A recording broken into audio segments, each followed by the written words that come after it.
కులము, లోకల, నాన్ లోకల, వచ్చిన మార్కులు ఏంది, మరి ఎందుకు నువ్వు పెట్టలేదు? ఇంత క్లియర్గా స్పష్టంగా ట్రాన్స్పరెంట్గా అన్నావు కదా, మరి ఎందుకు చేయలేదు చెప్పు బల్మూరు వెంకట్ గారు. ట్రాన్స్పరెంట్ లేదు కాబట్టి ఏమైనా అవుతుందని మీరు డౌట్ పడుతుంది. మరి అదే మరి నువ్వు ఒక్క నుంచేమో కౌన్సిలింగ్ పోయినప్పుడేమో చెప్పే అన్ని శ్రీరంగ నీతులు, మరి బయటకు వచ్చినాక నువ్వు చెప్పే మాటలేంది? దానికి ఎన్కౌంటర్ ఎందుకు చేస్తున్నావు? ఆడొకటి మంచిగా చెప్తావు, ఇక్కడికి వచ్చి ఎందుకు చెప్పావు? ఆర్టీఐలు వేస్తే మరి సమాధానాలు ఇయ్యారు, అప్పీలకు పోవాలి. ఇది ఎందుకు? మరి మీరే అన్నారు కదా మహేందర్ రెడ్డికి పింక్ బట్టలు ఇచ్చి పంపించాలన్న రేవంత్ రెడ్డి గారు, నువ్వు పింక్ బట్టలు వేసుకో, బీఆర్ఎస్లో కాదు, బీఆర్ఎస్ వాళ్ళ కొమ్ముగా వస్తున్నావు అని లేస్తే పొద్దుస్తా మానం తిట్టినావు. కాంగ్రెస్ ఇదే నువ్వు ఏమన్నావు, నా రిబ్స్ ఇరగొట్టిండన్నావుగా బల్మూరు వెంకట్ గారు. మరి ఇవాళ నువ్వు ఆయన ఎందుకు తెచ్చి పెట్టుకున్నావు? ఎందుకు పెట్టుకున్నావు నువ్వు చెప్పు. మరి ఇలా కుట్రకోణం మీద ఒక లంగా లత్కోరని చెప్పినోని మీరు తెచ్చి పెట్టుకుంటే మరి మంచోడు అయిందా? టీజీపీఎస్కి ఎవరు దొరకలేదా? ఇంకొకటి ఈయన పోయే లోపల అన్ని ఎగ్జామ్స్ క్లియర్ చేయాలి. మరి మహేందర్ రెడ్డి వెళ్ళిపోతే మరి ఈ తెలంగాణలో టీజీపీఎస్సీకి ఇంకొక చైర్మన్ దొరకడా? ఇంకొకరు దొరకరా? మరి ఆయన ఉన్నప్పుడే ఎందుకు పెట్టాలి? ఇవన్నీ కూడా నిరుద్యోగులకు ఉన్నటువంటి సందేహాలు, వాస్తవాలు. నువ్వు ఈయన ఎక్కగానే వాళ్ళ స్వార్థం కోసం చాలా మంది బలైతున్నారు. బలి కావాలి అంతే, వీళ్ళ స్వార్థం కొరకు. ఏం పరిస్థితి ఇప్పుడు? మీరు మొత్తుకుంటున్నారు, భిక్షాటనలు చేస్తున్నారు, ఇప్పుడు మన మార్నింగ్ న్యూస్ కూడా వచ్చినారు, ఇంత మొత్తుకుంటున్నారు, అయినా శూన్యం అయిపోయి మళ్ళీ ఇప్పుడు మీకు వాళ్ళు వినకుండా అదే మొండి పట్టు పడితే గనక నెక్స్ట్ పరిస్థితి ఏంది? నెక్స్ట్ స్టెప్ ఏంది? మేము చలో ఢిల్లీకి వెళ్తాం, అక్కడ రాహుల్ గాంధీ, ప్రియాంక గాంధీకి స్పష్టంగా చెప్తాం, ఏఐసిసి వాళ్ళకి చెప్తాం. మా కాడికి వచ్చి మమ్మల్ని బస్సు యాత్ర చేయించడానికి మాట్లాడిన అజయ్ కుమార్ సారు, జార్ఖండ్ మాజీ పిసిసి, ఆయన ఐపీఎస్ కూడా విఆర్ఎస్ తీసుకున్న వ్యక్తి, ఆయనతోటి మాట్లాడతాం, అందరితోటి పెద్దలతోటి మాట్లాడతాం. ఈ సమస్య తీరకుండా ఖచ్చితంగా మేము స్థానిక సంస్థలలో కాంగ్రెస్కు బుద్ధి చెప్తాం. రేపు స్థానిక సంస్థలలో రాజకీయంగా ఏ విధంగా నిరుద్యోగులు ప్రవర్తించాలి, నిరుద్యోగులు ఏ స్టెప్ తీసుకోవాలనేది ఖచ్చితంగా ఆలోచన చేస్తాం. ఇది 100% గత బీఆర్ఎస్కి ఏ విధంగా బుద్ధి చెప్పినో కాంగ్రెస్కి కూడా బుద్ధి చెప్పే యోచనలో ఉన్నాం. దాన్ని నెట్ట చేయాలని కూడా ఆలోచిస్తాం. అవసరమైతే నిరుద్యోగుల నుంచి కొన్ని నియోజకవర్గాలను నిలబెట్టే ప్లాన్లు కూడా ఉన్నాయి. మీలాంటి కల్చర్ చెట్టోళ్ళతోటి అందరితోటి మాకు డబ్బులు లేకున్నా మీలాంటి యూట్యూబ్ ఛానళ్ళతోటి ప్రచారం చేపిస్తాం, అన్నీ చేపిస్తాం. మాకున్నటువంటి అన్ని వనరులను మేము వాడుకొని ఈ కాంగ్రెస్ ఖచ్చితంగా బుద్ధి చెప్తామని కూడా ఈ ఓకేటీ వేదికగా మేము కాంగ్రెస్కు సూచన చేస్తున్నాం, హెచ్చరిక కూడా జారీ చేస్తున్నాం. పోటీతో పోయేదానికి దాకా తెచ్చుకుంటాం అంతే. వీళ్ళకి తలాంకారం, తల బిరుసుతోటే వస్తున్నారు. వీళ్ళకి నిజంగా చెప్పాలంటే వాస్తవానికి కాంగ్రెస్ లో ఉన్న వాళ్ళకి ఎవరికి కూడా నిరుద్యోగ సమస్య పట్ల అవగాహన లేదు. వీళ్ళెవరు మా దగ్గరికి రాలేదు, మా దగ్గరికే కాదు బీఆర్ఎస్ చేస్తున్నటువంటి సమస్యలపై వీళ్ళెవరు పోరాడిన వాళ్ళు కాదు. కాళ్ళు లేని కర్రలు వేసుకున్న బక్కా జడ్సన్ అన్న 180 కేసులు వేసి ఆయన కొట్లాడితే అలాంటి వ్యక్తులు పక్కకు పంపించిర్రు. ఏపడు కూడా నియోజకవర్గంలో అసలు ఈరోజు చాలా మంది ఎమ్మెల్యేలను ఇవాళ 30 మంది ఎమ్మెల్యేలు కొత్త వాళ్ళు గెలిచారు. అసలు వీళ్ళ వాళ్ళకన్నా తెలుసా? నియోజకవర్గాలనే తెలియదు, రాష్ట్రంలో తెలుసా? ఇవాళ విప్పులు అయ్యారు, అందరూ అయ్యారు, కూర్చున్నారు. మరి గతంలో వీళ్ళందరూ పెద్ద పెద్ద నాయకులు అనుకున్న వాళ్ళు కూడా వీళ్ళు రోడ్ నెంబర్ నడుచుకుంటూ పోతుంటే వీళ్ళని దేకిన వాళ్ళు లేరు. ఇదే జానారెడ్డి మిర్యాల కూడా నడుచుకుంటూ పోతుంటే ఆయన నమస్తే పెట్టిన వాళ్ళు లేరు. ఇదే రాజనరసింహ సార్కు ఏం పరిస్థితి? వీళ్ళందరూ వాళ్ళని 10 ఏళ్ళు నాకు అనిపించారా వీళ్ళు? అసలు ఈసారి రాకుండా వీళ్ళకి రాజకీయ భవిష్యత్తు కాదు. వీళ్ళను ఈ తరం వల్ల వీళ్ళని అసలు రాజకీయ నాయకుడు అని కూడా గుర్తు పెట్టుకునేటప్పుడు కాదు. మేము గాంధీ భవన్ కు ఫస్ట్ పోయినప్పుడు మేము ఎక్కుతుంటే మెట్లు ఎక్కుతుంటే మా కర్బూ దూపాలంటేనే మా నెత్తికి. మరి అలాంటి వాళ్ళని ఇలా తీసుకొచ్చి పెడితే వీళ్ళు భోగాలు అనుభవించుకుంటే మమ్మల్ని ఇట్లా చేస్తున్నారు. మరి ఒక్కసారి ఆలోచించారు, వీళ్ళకు ఏది తెలియదు. ఒక్కసారి మీ కోదండరాం సార్ చపరాసి ఉద్యోగం ఇచ్చిరుగా, ఆయన కూర్చోబెట్టుకొని పాఠాలు చెప్పించుకోరి. నిరుద్యోగులతో పెట్టుకుంటే ఎట్లా ఉంటుందో పెట్టుకోరి. నిరుద్యోగులు అనేటటువంటి వాళ్ళు నిప్పు కొరివి మంటతోటి మీరు తల కొరుక్కోకరు అని చెప్తున్నాము. మీరు నివురు కప్పి నిప్పు లెక్కుంటారు నిరుద్యోగులు. మొన్ననే అశోక్ నగర్లో చూసిర్రు, అన్ని రోజులు రానాడు ఒక్కసారి ఎట్లా వచ్చిరో చూసిర్రు. అన్ని 10 ఏళ్ళు అవస్థలు పడ్డ నిరుద్యోగులు ఒక్కసారి బీఆర్ఎస్కు బొందబెట్టడానికి ఏ విధంగా బస్ యాత్రలు చేసి అందరూ ఇళ్లలోకి పోయి వాళ్ళ స్థాయిలలో బీఆర్ఎస్కి వ్యతిరేకంగా ఓట్లు ఎట్టేపించారు. ఒక్కసారి గుర్తు తెచ్చుకోరి. మాకు అధికారం వచ్చింది కానీ మీరు కనుక ఈ విషయాలన్నిటిని కూడా అదమర్చి ఉంటే మాత్రం స్థానిక సంస్థలలో కాదు కదా, మీరు ఎక్కడ కూడా తిరగలేరు అనేది కూడా మీకు హెచ్చరికనే జారీ చేస్తున్నాం. ప్రజాస్వామ్యంలో మాకు హక్కు ఉంది. మీరు కాకపోతే 2 కొట్టియచ్చు, కేసులు పెట్టవచ్చు. ఇక మేము కూడా నిరుద్యోగులు అందరూ నటన చేస్తే మేము కూడా రాజకీయాలలోకి వస్తే మీ పరిస్థితి ఎట్లుంటుందో కూడా మీరు ఒక్కసారి చూసుకోరని కూడా మీకు హెచ్చరికనే. ఇప్పుడు పోలీస్ స్టేషన్ లో అరెస్ట్ అయిన వాళ్ళని రిలీజ్ చేసిరా లేకపోతే ఇంకా అక్కడనే ఉంచిరా? వీళ్ళది ఎట్లుంటుందా కండి, ఇప్పటికి నేను 8వ సారి పోవడం తీసుకొని పోతారు, పొద్దున్నే వస్తారు. ఆడ ఎంత గమ్మత్ ఉంటుంది అంటే అల్ల ఇంటెలిజెన్స్ వాడు ఉంటాడు. ఓడు అశోక్ నగర్లో ఇవాళ అశోక్ నగర్ నుంచి ఇందిరా పార్క్ వరకు ర్యాలీ అన్నాడు అనుకో, ఇక ఎవడోడు ఉంటాడు యాక్టివ్ గానే వస్తాడు అని ముందు అందరిని తీసుకొని పోతారు పోలీస్ స్టేషన్ వేస్తారు. పొద్దున్న తీసుకుపోతే టిఫిన్ తెస్తారు 10ంటికి, టిఫిన్ తెస్తారు. మధ్యాహ్నం దమ్ చేస్తే బో తెస్తారు, సాయంత్రానికి ఒక చాయ్ తెస్తారు. మళ్ళీ ఎప్పుడు పంపిస్తారు తెలుసా వీళ్ళు? రేవంత్ రెడ్డి ఇంటికి పోవాలి, ఇంటికి పోయేంత వరకు పంపించారు. అసెంబ్లీ జరిగితే అసెంబ్లీ అయిపోవాలి, ఉత్తప్పుడు సెక్రటరియట్ నుండి ఇంటికి పోవాలి. ఎందుకంటే వీళ్ళకి ఒక భయం, ఈ నదులు పెడితే పుసుక్కున్న పోయి సెక్రటరియట్ కాడ ప్లే కార్డులు పెడతాడేమో, రేవంత్ రెడ్డి కారును అడ్డుకుంటాడేమో అని. ఆయన పోయినాక డీసీపీ ఏ పోలీస్ స్టేషన్ ఉంటుందో దానికి కన్సర్న్ డీసీపీ నుంచి ఫోన్ వచ్చినాక అప్పుడు పంపిస్తారు. ఇది అన్నమాట. వీళ్ళు కొట్టరు తిట్టరు, ఉన్న చెప్పాలి, కానీ కొట్టే తిట్టేది మొత్తం రోడ్డు మీదనే. అలా పోయినాక ఏమనట్లే, కానీ తీసుకొని బాగా వేస్తున్నారు. ఎందుకు వేస్తున్నారు? మీకు అంత భయం ఏముంది? బయట అంటే మీ అంటే ధర్నా చేస్తాం, రాస్తారోకు చేస్తాం. వీళ్ళు చేయకుండా ప్రివెంటివ్ అరెస్ట్లు అని చేస్తారు. కాకపోతే ఈ స్టెప్ ఇక్కడ రేవంత్ రెడ్డి గారు గన్ మ్యాన్స్ లేకుండా, సెక్యూరిటీ లేకుండా బయటికి వచ్చి అశోక్ నగర్ వచ్చిన కష్టమే ఇవేం చేయకుంటే. అంతే. ఇంకొకటి మేము ఏమంటున్నాం అంటే, ఈ రోజు కొట్టలే తిట్టలే ఇవాళ పోయారు, చాయ్ ఇచ్చిర్రు, టిఫిన్ ఇచ్చిర్రు అనుకుంటే సెకండ్ లెవెల్ ఇవి ఉండవు, లాఠీలకు ముచ్చట్లు చెప్తారు. కాబట్టి మనము తొండ ముదిరి ఉసరవేళ్ళు కాకముందే జాగ్రత్త పడాలి తెలంగాణ సమాజము. ఈ ప్రివెంటివ్ అరెస్ట్లను మనం అందరం వ్యతిరేకించాల్సిందే. ఈ రోజు వ్యతిరేకించకుండా రేపు ఇబ్బంది. ఆ రోజు వాడిని ఫస్ట్లో వ్యతిరేకించలేదు కాబట్టి ఆ 10 ఏళ్ళు మన నెత్తినెక్కి కూర్చున్నాడు. ఈ రోజు వీడిని కనుక ఫస్ట్లో ఇది చేయకుంటే మనకు దెబ్బే. కాబట్టి తప్పు ఎక్కడుందో తప్పును మనం ఖండించాల్సిందే. ఎవరికి మనం నిరుద్యోగులం అనేటటువంటి వాళ్ళము వత్తాసు పలకొద్దు. మనం ఫోన్లు అనేవి ట్యాప్ అవుతున్నాయి, మరి అంతేగా మరి మీరు కూడా కేసు పెట్టచ్చు కదా. ఫోన్లు ట్యాప్ అవుతున్నాయి, 40 మంది డీటెయిల్స్ అన్ని ఇస్తుంటున్నారు, ఎట్లా ఇస్తా అని చెప్తున్నారు. అవి ఓపెన్ స్టేట్మెంట్లు. మీరు ట్యాప్ చేసినాక వచ్చారు. డీటెయిల్స్ పక్కన పెట్టండి, మీ గ్రూప్ చాటింగ్స్ కూడా ఇంటెలిజెన్స్ వాళ్ళు అందరు ఉన్నారక, అలా ఇంటెలిజెన్స్ వాళ్ళు ఉన్నారు, వేరు పేర్లతో ఉంటారు. నిన్న డైరెక్ట్ నన్ను వచ్చి జోల పడుతుంటే ఇంటెలిజెన్స్ ఎస్ఐ వచ్చి ఏడున్నావు అన్నాడు, ఇన్నే ఉన్నాను, నువ్వు ఏడున్నావు, ఈడున్నావు, రా అన్నావు, ఇచ్చినావు, ఇన్ఫర్మేషన్ ఇచ్చినావు, తీసుకున్నాడు, పోయిండు. నువ్వు రేవంత్ రెడ్డికి ఇది చేయన్నావు, మా ముంగట టైప్ చేయించినావు, టైప్ చేయించి పంపించినావు. ఇక అంతేగా వీళ్ళతోటి కాంగ్రెస్ వాళ్ళతో నిరుద్యోగులారా జాగ్రత్తగా ఉండండి దయచేసి. మీరు ఇలా కొంతమంది ఉన్నారు, కొంతమంది చీడపురుగులు ఉండి ఇంకా కాంగ్రెస్ భజన చేస్తున్నారు. మీకు కూడా చెప్తున్నాం, కాంగ్రెస్లో ఏది రాదురా నాయన, ఎన్నేళ్ళ సంది కొట్లాడిన అద్దంకి దాయకన్నా తీసి అవతలేస్తే ఆయన ఎక్కడో ఉన్నాడు. ఇక ఏదో మన నిరుద్యోగులం ఏదో ఆయన పిలవగానే ఛాయ్ పోపిస్తే బల్మూరి వెంకటో రియాజో ఇంకొకళ్ళు మీరు మినిస్టర్ల క్వార్టర్స్ కాడికి పోగానే ఛాయ్ పోపించి 4 మాటలు మాట్లాడగానే మీకు కార్పొరేషన్ పదవి, కార్పొరేషన్ ఉన్న మెంబర్లు వస్తాయనుకోను. మీరు నిరుద్యోగుల వ్యతిరేకంగా పనిచేసి కడుపు కొడితే మీకు ఏమీ రాదు, మీకు కూడా ఉద్యోగాలు రావు. తర్వాత ఆగమైపోతారు, మీరు ఆగమైపోతారు, ఇంకొకరు నాగం చేసి ఆ పాపాన్ని ముడి కట్టుకుంటారు. ఆల్రెడీ తెలుసుకున్నారు, మేము తెలుసుకున్నాం. టీషర్ట్ వేసుకొని ఈ టీషర్ట్లు వేసిన వాళ్ళు కొంతమంది దొంగలు ఉన్నారు, ఇళ్ళ దొంగలు ఉన్నారు, వేసుకున్న వాళ్ళు కొంతమంది దొంగలు ఉన్నారు. వీటన్నిటి కారణం కూడా అశోక్ నగర్ లో ఉన్నటువంటి వాళ్ళే. వాళ్ళు కూడా ఎవరిలో కాదు, బీసీ బిడ్డలు, ఎస్సీ బిడ్డలు వీళ్ళే. కొంతమంది బీసీడీలో ఉన్నటువంటి కొన్ని దుర్మార్గులే కలిసి 55 జీవోని తీసేసి ఆ దుర్మార్గమైనటువంటి దొంగరాతలు రాసేటటువంటి వాళ్ళు కూడా తెలిసినటువంటి వాళ్ళే. మీరు దయచేసి చెప్తున్నాము, సావు సాధించనన్న సాధించు, సావనన్న సావన నినాదానం అనే చెప్పు తీసుకొని తన్నురి. నువ్వు అశోక్ నగర్కి వచ్చి ఉద్యోగం సాధించకుండా చచ్చిపోవాలారా? లంగగాళ్ళు చెప్తున్నారు, రెచ్చగొట్టేదే.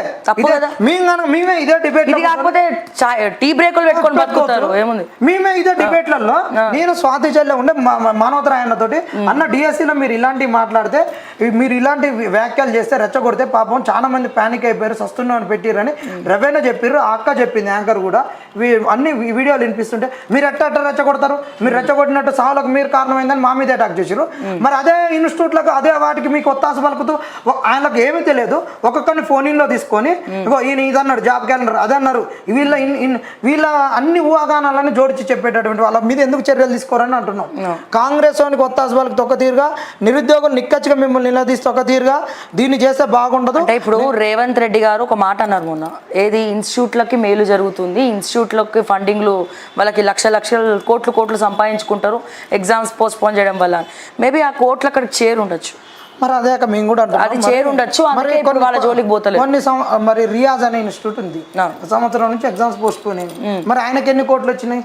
మరి ఆయనకు వచ్చిన ఎన్ని కోట్లు ఇస్తే మరి ఇవాళ రియాజ్ అనే వ్యక్తి మరి ఇలా కార్పొరేషన్ పదవి ఇచ్చినావు, మరి ఎన్ని కోట్లు వస్తాయో చెప్పారు. మరి ట్యాక్స్ కట్టకుండా కూడా మీకు అడ్డదో కడతారు, రేపు స్థానిక సంస్థలకు ఉపయోగపడితే నిరుద్యోగులలో ఒక 50% మేమే ఇన్స్టిట్యూట్లు పెట్టుకుంటాం. కోట్లు వచ్చేది వ్యాపారం ఏంది మెలకువలు చెప్పి. మరి మీరు కూడా రారాక, ఎందుకక్క ఈ కష్టాలన్నీ ఎందుకు? ఎంత కొట్టుకుని ఏం చేసిన అప్పులలో ఎందుకు నడుపుతున్నారు? మీరు ఒక ఇన్స్టిట్యూట్ సీఈఓగా ఉండరు, అయిపోతే కోట్లు వస్తాయి కదా, కలిసి పెడదాం, అంతే అందరూ కలిసి పెడతాం. మంచి ఆలోచన. ఎనీవేస్ ఫైనల్గా అంటే వీళ్ళ బాధ చూడండి రేవంత్ రెడ్డి గారు, అంటే మీకోసం పనిచేసిన వాళ్ళే కాంగ్రెస్, అంటే వాళ్ళు ఏదో కాంగ్రెస్ పార్టీ అని కాదు, వాళ్ళ కష్టాలు అట్లీస్ట్ కాంగ్రెస్ని తీసుకొస్తే మా బాధలు వింటుంది, మమ్మల్ని కడుపులో పెట్టుకుంటుంది, మాకు ఈ కష్టాలు ఉండవు, మేము గవర్నమెంట్ జాబులు హ్యాపీగా చేసుకుంటామని చెప్పి ఇప్పుడు బీపీ టాబ్లెట్లు వేసుకొని కొంతమంది తిరుగుతూ ఉన్నారు. ఇక అంటే దీనికి కారణం కూడా మీ ప్రభుత్వం తప్పు చేసిందో మీరు అదే తప్పు చేస్తున్నారు, సాక్ష్యంలో మీరే చూస్తున్నారు కదా. నిరుద్యోగులు దాల్చుకుంటే ఏమవుతుందండి, రాష్ట్రం అల్లా కల్లోలం అవుతుంది. ఆ పరిస్థితికి దయచేసి తెచ్చుకోకండి. మాటికి మిమ్మల్ని పిలిచి ముట్టికాయలు వేస్తా ఉంది. ఇప్పుడు లోకల్ బాడీ ఎలక్షన్స్లో మహబూబ్ నగర్లో మీరు ఓడిపోయినరు, మీ ఎమ్మెల్సీఏ మహబూబ్ నగర్ సొంత జిల్లాలో ఓడిపోయినరు, మల్కాజ్గిరి సిట్టింగ్ ఎంపీ స్థానం మీదే ఓడిపోయినరు, నిన్న అసెంబ్లీలో కూడా పరువు తీసుకున్నారు వాళ్ళని అనవసరంగా రెచ్చగొట్టి. అండ్ ఇప్పుడు కూడా నేను ఒకటే చెప్తున్నా, లోకల్ బాడీస్లో వీళ్ళందరూ చెయ్యి కలిపి కాంగ్రెస్ వాళ్ళ డబ్బులు ఇచ్చినా సరే అధికార పార్టీ ఎటు సైడ్ ఉంటే గెలుపు అటు సైడ్ వస్తుంది అనుకోవడము తప్పు. ట్రెండ్ మారింది, బెండ తీస్తారు, అర్థమైందా? సో లోకల్ బాడీ ఎలక్షన్స్ బుద్ధి చెప్తే ఇదే సోనియమ్మ, ఇదే ప్రియాంక గాంధీ, ఇదే రాహుల్ గాంధీ మీకు ఏదైతే పదవి ఇచ్చిరో ఉంచుకొని ఏందయ్యా రేవంత్ ఏం చేసినావు నువ్వు? మొత్తం లోకల్ బాడీ అనేది చాలా స్ట్రాంగ్. ఎందుకంటే సర్పంచ్ ఎలక్షన్స్ నుంచే అన్నిటికీ నాంది వలుకుతుంది, బేసేస్తారు వాళ్ళు. ఏ ఎలక్షన్ అయినా ఊర్లో సర్పంచ్ ఎటే ఏమంటే ఓట్లు అటే వేస్తారు. ఇది మీరు గుర్తుపెట్టుకోవాల్సినటువంటి విషయం. లోకల్ బాడీస్లో ఫెయిల్ అయితే ఇక మీ కాంగ్రెస్ పార్టీ ఫ్యూచర్లో ఫెయిల్ అయినట్టే, ఇది మాత్రం రాసి పెట్టుకోండి. మీ వినాశనాన్ని మీరే రెడ్ కార్పెట్ వేసి పిలిపించుకుంటున్నారు బాబు రండన్, అంతే కదా. ఫైనల్ గా ఏం చెప్తారు? ఒక 3 points లో మీరు చెప్పండి గవర్నమెంట్ కి ఫైనల్ గా Group 1 నుంచి మీరు అడిగేది ఏంది? Group 1 నుంచి 1:100 ఖచ్చితంగా ఇవ్వాక, ఇంకా మేము మళ్ళీ ఢిల్లీ రోడ్లకి చేయాల్సిన పరిస్థితి లేదు. ఇవన్నిటి కూడా మేము చెప్పిన వాస్తవాలు. మీరు ఏదో కొంతమంది మీకు వచ్చి తప్పుడు సమాచారం ఇవ్వడం వల్ల మీరు తప్పుగా పోయిర్రు, దాన్ని సర్దిద్దుకోవాలంటే 1:100 ఇరి. కాదు కూడదు మేము పోతామంటే మాత్రం ఇక మేము ఎట్లా చేసుకోవాలన్నా మా పంతాలో మేము చేసుకుంటాం, ఇంతే. ఇక మీరు నిరుద్యోగులను మాత్రం పెట్టకరి. నిరుద్యోగుల పక్షాన మీరు ఉండాలనుకుంటే ఇప్పటికైనా నిరుద్యోగ సమస్యలను తెలుసుకోవడానికి ఒక కమిటీ వేయరి పెద్దలతోటి. ఆ కమిటీతోటి మీరు అన్నిటినీ స్టడీ చేసి ఒక 1 monthలో మీరు ఆ రిపోర్ట్స్ తీసుకొని దాని ప్రకారం నిరుద్యోగులకు ఇచ్చినటువంటి హామీలను మీ ఆర్థిక వెసులుబాటును బట్టి మీరు చర్యలు తీసుకొని అటువైపు అడుగులేరు. కానీ మాకు ఎవడు లేడు మళ్ళా ఎన్నికల వేళ మేము చేస్తామంటే మాత్రం నిరుద్యోగులు మాత్రం ఎట్టి పరిస్థితిలో ఊరుకోమని కాంగ్రెస్ పార్టీకి ఒక సూచన చేస్తున్నాం. ఎస్, థ్యాంక్స్ అండి, thank you so much. Yeah, so ఇది ఈరోజు Group 1 అందరి తరపున, నిరుద్యోగులు అందరి తరపున, ఎందుకంటే నార్మలైజేషన్ గురించి మాట్లాడినారు, అన్నిటి గురించి మాట్లాడారు కాబట్టి.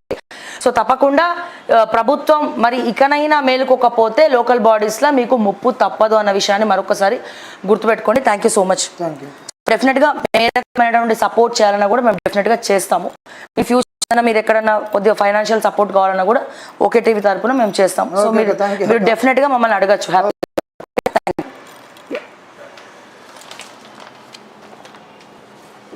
సో అది PDF ఫైల్స్ ఉంటే మాకు పంపించండి, ఎందుకంటే వీళ్ళు ఎట్లా అంటే కేసులు వేస్తూ ఉంటారు, డిఫమేషన్లని అవని ఇవని వేస్తూ ఉంటారు కాబట్టి. సో ఒకవేళ మాకు అటువంటి పరిస్థితి వచ్చినప్పుడు మేము కోర్టులో ప్రూవ్ చేసుకోవడానికి కూడా మాకు PDF ఫైల్స్ అనేది అవసరం పడుతుంది. ప్రింట్స్ అవసరం లేదు, కాపీస్ ఉంటే వాట్సాప్ ద్వారా పంపించేసాం. ఎస్, సో ఇంతసేపు చూసినాం కదా. సో ఒకసారి 2 అంటే ఈ పేపర్లలో ఇంత ఒక మాట అన్నారు మాట్లాడుకుంటూ నమస్తే తెలంగాణ మీ వార్తలు మేము ఎందుకు కన్సిడర్ చేయాలన్నట్టు మాట్లాడారు. ఏం చేస్తామన్నా, 4th estate మొత్తము అధికారం వైపు చూస్తూ ఉంటే, 4th estate మొత్తం అమ్ముడు పోతా ఉంటే వాళ్ళు లేకపోతే వీళ్ళేం తప్పు చేస్తారు? ఇప్పుడు ఆంధ్రజ్యోతి అన్ని పేపర్ల గురించి నేను మాట్లాడుతున్నా, 1 కాదు 2 కాదు.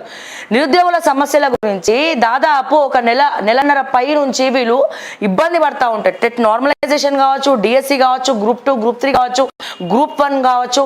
అసలైన విషయాలు ఏవైతే ఉన్నాయో మీరు అవి రాయకపోతే, పేపర్లలో రాస్తేనే మీరు చూస్తారంటే చెప్పండి. అందరు చందాలు వేసుకొని వీళ్ళు రాస్తలేరు కాబట్టి మెయిన్ పేపర్లలో మరి నిరుద్యోగులందరూ కూడా చందాలు వేసుకొని మరి అడ్వర్టైజ్మెంట్లు ఇచ్చి రాయించుకుంటారు. మీకు కావాల్సింది అదే అయితే మీరు చెప్పండి. వాళ్ళు రాయకపోతే ఏం చేయాలండి? ఇప్పటికే 4th estate బయట తుప్పుక్కని ఉమ్మేస్తున్నారు. ఎవడో ఒకరో ఇద్దరు ఉంటే ఎవరిని కూడా నమ్మే పరిస్థితి లేదు. ఎవరు ఏం మాట్లాడినా ఇక జాల్తి ఫోర్స్ కొట్టును, ఓవర్ యాక్షన్ చేయకు, నువ్వే పెద్ద తోపు అన్నట్టు ఫీల్ కాకు అని చెప్పి మాట్లాడతారు.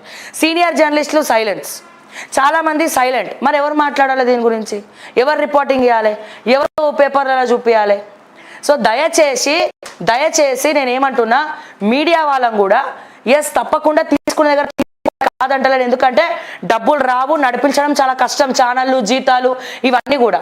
కానీ మనం ప్రజల కోసం పనిచేస్తున్నప్పుడు, ఫోర్త్ పిల్లర్గా ఈ డెమోక్రసీలో ఉన్నప్పుడు, మనకి ఒక అద్భుతమైనటువంటి గౌరవం ఈ సొసైటీలో దక్కుతున్నప్పుడు, సో ప్రజల పేర్ల మీద ప్రజల కోసం, ప్రజాహితం కోసం అని చెప్పి మనం ఛానళ్ళు పెట్టుకుంటున్నప్పుడు, వాళ్ళ గురించి ఒక 2 నిమిషాలు కూడా మీరు మాట్లాడకపోతే ఇక ఎందుకండి, ఇక ఈ మెతుకులు ఎందుకు, ఇది దిగినాక డైజెస్ట్ అవుతుందా? సో ఇవన్నీ కూడా 1కి 2 సార్లు కాదు, 1కి 1,00,000 సార్లు ఆలోచించండి.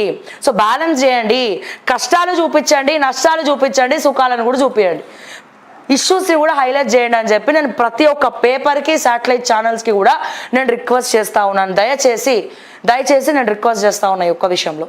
ఎందుకంటే చూడండి, వాళ్ళేమో పేపర్ల మీద డిపెండెంట్, పేపర్లో వచ్చిందా వార్త అని చెప్పి అంటున్నారు. మరి ఏం చేయమంటారు? ఇంకొన్ని రోజులు పోతే వీళ్ళందరూ ఏకమై ఒక పేపర్ స్టార్ట్ చేస్తారు, మరి నిరుద్యోగ పేపర్ అని, ఇంకా పేపర్లో రాస్తారు మరి వీళ్ళ వార్తలు ఇవన్నీ కూడా. సో దయచేసి 1కి 10 సార్లు ఆలోచించాలి. ఎందుకంటే ఇప్పుడు దీంట్లో కూడా మనకి ఇప్పుడు వార్తల కన్నా కూడా ఇది చాలా ఇంపార్టెంట్. ఇందాక ఏ ఒక్క పేపర్లో కూడా వీళ్ళ గురించి రాలేదు, ఏ ఒక్క పేపర్లో కూడా భిక్షాటన గురించి రాలే, ఏ ఒక్క పేపర్లో కూడా వీళ్ళు అరెస్ట్ నాకు తెలిసి నమస్తే తెలంగాణ ఒకటి రాసి ఉండొచ్చు. ఎందుకంటే ఇప్పుడు అది కూడా ప్రతిపక్ష పాత్ర అయింది కాబట్టి. అప్పుడు బీఆర్ఎస్లో ఉండుంటే వాళ్ళు రాసిరా, వాళ్ళు కూడా రాయలేదు, డప్పు కొట్టేవే రాస్తుండే కానీ తుప్పు వదిలించేవి రాయకపోతుండే. అప్పుడు కూడా తుప్పు వదిలించేవి కూడా రాసి ఉంటే వాళ్ళకి కొద్దిగా క్రెడిబిలిటీ అనేది ఉండేది. నేను చెప్పేది ఏంటంటే ఈక్వల్గా బ్యాలెన్స్ చేయండి, కంపల్సరీ ఇష్యూస్ అనేవి చూపించండి, ఇకనైనా మారండి కొద్దో గొప్ప కొంచెం. ఎందుకంటే ముందు జనరేషన్స్ డైరెక్ట్ స్టూడియోలోకి వచ్చి కొట్టేస్తాయి.